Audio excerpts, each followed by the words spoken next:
Do you hate your body? Chances are that if you're a woman living on the planet today, you have at some point tried to change your body, you've disliked parts of your body, or like me, you've outright hated your body. I'm going to share with you in this video how I wasted 30 years of my life hating my body, trying to change it, and being so incredibly frustrated and outraged that however hard I tried to change my body, get thin, I just never seemed able to do it. And I'm also going to share how, ironically, after I finally made peace with my body, not only did I end up being a much happier, calmer person, but I also ended up finally managing to lose weight and keep it off. I'm going to tell you all about it. So hi, I'm Sarah. So now, I don't want this to be a slick, rehearsed video, so I'm really just going to talk from the heart. I think it's a raw and emotional subject for so many women. And part of what frustrates me so much is that we just don't talk about this. I mean, can you imagine if you sat your family or friends down today and you tried to have an honest conversation with them and you tried to tell them that you feel powerless around food, that you feel like you just can't stop eating chocolate, for example, that you hate your body and that you feel like some kind of a failure because however hard you try, you just can't seem to match the world's ideal of what you're supposed to look like. If you try to have that very, very honest conversation, first of all, your friends will probably tell you that you're gorgeous, stop worrying about it, relax. And they're trying to help you, they're trying to be kind, but they're also dismissing your feelings, and you're going to be less likely to open up and try and be honest in the future. And your family would probably react in the same way. Our obsession with losing weight is a subject that is so seldom spoken about honestly that people around you in your life just have no reference point. They've got no guidelines with which to listen to you, hear you, affirm you. I'm not saying that we don't have conversations about diet and exercise. Of course we do. We talk endlessly about those subjects, but we don't talk about how pursuing a thinner body can really leave you feeling very damaged and hating your body. So it was a Saturday afternoon and there I was 12 years old lying on the couch in our lounge, and I was just innocent and relaxed and enjoying myself. And then I suddenly noticed out of the corner of my eye that my mother was looking at me and looking really concerned and worried. And so I said, you know, what? I'm sure I was quite rude about it. What do you want? And my mom said, Sarah, you're developing a double chin. And now that one sentence, I can't tell you how that one sentence damaged me, how it affected me in the years to come. After that Saturday and after that comment from my mom, it suddenly jerked me awake, and I was suddenly aware that I was overweight, that being overweight was an issue, and that medicine for being overweight was to go on diet. And that's exactly what my mom did. She helped me go on my first ever diet. Really tragic thing is that I might have had a bit of a double chin, but I really wasn't overweight. I was 12, I was 5'3", and I weighed, I think, somewhere around 63 kilograms. Yeah, I was maybe a little chubby. I wasn't seriously overweight. And that's a really tragic part, that all of this started and I didn't really have a serious problem. And I just have to say that my mom was a loving, caring mother, and she was trying to do her best by me and mother me in the best way that she knew how. And now it's worth mentioning that my mother was somebody who herself had very poor body image. She was someone who tried to lose weight constantly. Of course, that was going to rub off on me. And I think that we don't say this enough or at all, that so many girls today grow up in the shadow of a mother who has poor body image. Mothers who are neurotic about food, who are always trying to lose weight, who are always complaining about the size of their thighs or their stomach. Of course, if we grow up in the shadow of that, then we're going to grow up with poor body image. So there we are at home with pressure from our mothers, and I'm not denying that lots of fathers put pressure on their daughters as well to look a certain way. I grew up without a father, so that wasn't my experience, but I don't doubt that many fathers also put lots of pressure. So there's all this pressure on us to try and change our bodies and get thinner, but the majority of the pressure that we get is from the outside world. And I feel like almost from the moment that we're born, we're kind of breathing in this pressure to get thin.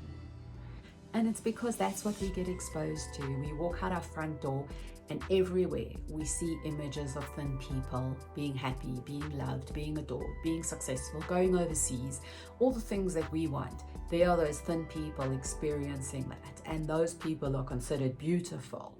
And repetition works, advertising works. So every time we see a billboard with those images, every time we see a magazine photo with those images, every time we see an actress in a movie who conforms to that standard of being thin, that message just gets reinforced for us. And so we start believing that message, that thin is beautiful, that thin brings popularity, success, happiness. We start believing that, and of course everybody around us believes that as well, because they're exposed to the same influence.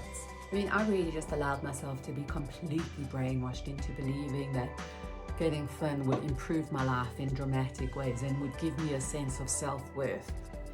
I mean, I was so lost back then. I really was looking for self-worth everywhere else except in here. And it took me a very long time to learn that self-worth doesn't come from the size of your body, from anything external. But I didn't know that then. So there I was chasing self-worth by trying to diet and lose weight. And so now, because I wanted to be thin, I obviously took the medicine that I needed to take in order to get thin, which was to go on diet. That's what I'd been taught from when I was 12 years old. And I just endlessly went on diet. Wow, from the age of 12 until the age of 40, I just dieted almost constantly. And when I think about the time and energy and money that I wasted going on diet, I just want to scream. I was so lost. I would be on diet, lose a little bit, binge like crazy, put on a bit more, put on more, and then go back on diet, lose a little bit sometimes, and then put on more, and then binge, and then more. And it was just this crazy cycle that just saw me putting on more and more weight as the years went by. I mean, I started off at 63 kilos, and I ended up weighing 80 kilos. So that's what 30 years of dieting did for me. I was spending most of my life dieting. So I would lose weight and get thin for 2 minutes, 5 minutes, 2 months, never 6 months, no, never as long as that. 6 weeks. 6 weeks is less than 2 months. 3 months, let's go with 3 months, okay? Just anyway, the point is that it would be for brief periods. And the really tragic thing is that even when I got thin, I mean, objectively, surely I should have considered myself thin enough at times, but I just always felt fat. I always felt fat wherever I was on the weight spectrum. If I weighed 57 kilograms, if I weighed 70 kilograms, I felt fat. So let me just say, the thinnest I've been in recent years was when I got married, and that was 15 years ago. And I was tiny. I was tiny at my wedding, and I remember just feeling like I still wasn't thin enough, that I had back fat in my tiny little dress, that my legs were still too thick. I mean, I went on honeymoon after my wedding, and I remember wearing a bikini, but also wearing a sarong constantly because I felt like my butt was too big and my thighs were too big. I mean, there I was, smaller than I'd ever been, and I still didn't feel small enough. I hated my body when I was overweight. I hated my body when I was thin. I wasted 30 years hating my body. Eventually, the light dawned for me, and I realized eventually, poor body image when I'm thin and poor body image when I'm fat. Surely that's a sign that body image doesn't really have anything to do with your body size. Now, that was just like an incredible moment of illumination for me. And I realized that there are people who are considered overweight, who feel very good within themselves. And then there are people who are tiny, like I was at my wedding, who feel terrible about themselves. Body image, I learned, has nothing to do with the size of your body. I mean, I wish somebody had told me that when I was 20. I wish that someone had shared that with me and taught that to me, because it would have saved me so much pain and suffering. Self-worth Self-love can never come from something outside of yourself, can never come from the size of your body, the shape of your body, a dress size. That isn't where self-love comes from. Self-love is something that has to come from within you. I didn't know this, so for so many years I chased self-love, I chased self-worth, going on diet and trying to lose weight, trying to change this body that I hated so much, and I was just so lost. I wasted so much time. I was just going about it the wrong way, as I think so many people do. I think so many people are on the wrong track. So many people don't know that body image has nothing to do with the way you look. It's got everything to do with the way you feel, and the way you feel comes from inside. So, like I said, I wasted 30 years just chasing self-love, chasing self-worth, but trying to lose weight and failing at it miserably. And I probably would have carried on with that for a long time more. But my brother passed away when I was 40. And sure, his death just woke me up. I was so raw after his death. I was so emotional. I was grieving. I had no patience for nonsense, and his death made me really reflect on my life. And specifically, his death made me reflect on everything that I'd been doing to my body and how I'd been feeling about my body my whole life. He had died of a really bad infection, and so his body had failed him, and here was my body, which had sustained me for 40 years, was continuing to sustain me every day, was holding me firm and upright and strong, and I was hating it. And wow, yeah, I started to consider how sad that was, and that I didn't want to carry on the rest of my life being that ungrateful to my body. And that caused a huge shift in me. I started to really examine the cycle that I'd been trapped in for so long. I just decided that I wasn't going to do that for the next 40 years. I just decided to stop. I just decided to quit. I stopped dieting. I just said, that's it. I'm never going to diet again as long as I live. And sometimes what I've learned, you really just need to create some space. You need to just turn down the volume. You need to just be still and allow your inner wisdom to come through. And after I decided to just quit dieting and to start trying to learn to appreciate my body, I just started to listen to my inner wisdom. It was an inner voice that was guiding me, and I don't mean that in a weird way. It was just intuition. You can call it intuition. If you don't want to call it inner voice, call it intuition. It's the same thing. And yeah, we're all born with an incredible intuition. We're all born with amazing bodies that know when we're hungry, that know what they want to eat, that know when they want to eat, that know how much exercise they need. And when we start to listen to that voice, when we start to listen to our bodies, then that is when we can really start to make peace with our bodies. When I started to listen to my intuition, to my inner voice, I started to approach food completely differently. I started to learn what moderation meant. I wasn't going to deny myself any food. I was going to eat everything that I wanted. And I was shocked to discover that when I allowed myself to eat everything, I actually didn't want to overeat. I didn't want to binge because it didn't feel good. And I could eat whatever I wanted tomorrow as well. So why binge? And I stopped binging. Also, exercise had always been something that was just as crazy as my eating. I was either exercising like an Olympic athlete for 2 hours a day or not at all.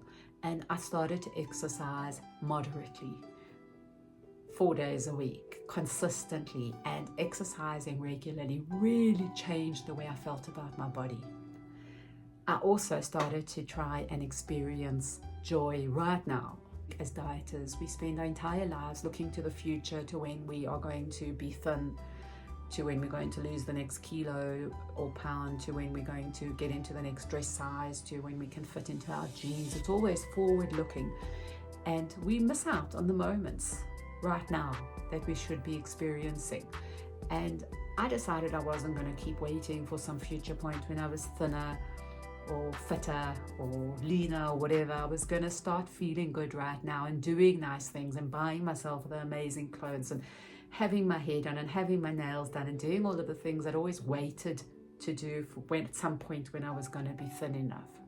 Those were some of the things that I started to do, and yeah, I think because I was turning down the volume, because I was holding still, I started to lose weight and I lost 40 pounds. I did lose 40 pounds, and I'm feeling fitter and thinner and healthier than I've ever felt in my entire life. And on top of that, I'm just feeling calm and peaceful and confident, and I'm loving my body. I've completely shifted my body image where I just really feel so good and connected to my body. And wow, when I look back at how I was in my 20s and 30s, I just really want to weep for that woman, because I'm so completely opposite to who she was back then. I'm going to share this journey in more detail in future videos. So if you are interested in the subject and other subjects around wellness and self-development, then please remember to subscribe to my channel and comment. I'd love to hear from you. Please be kind to yourself. Until next time.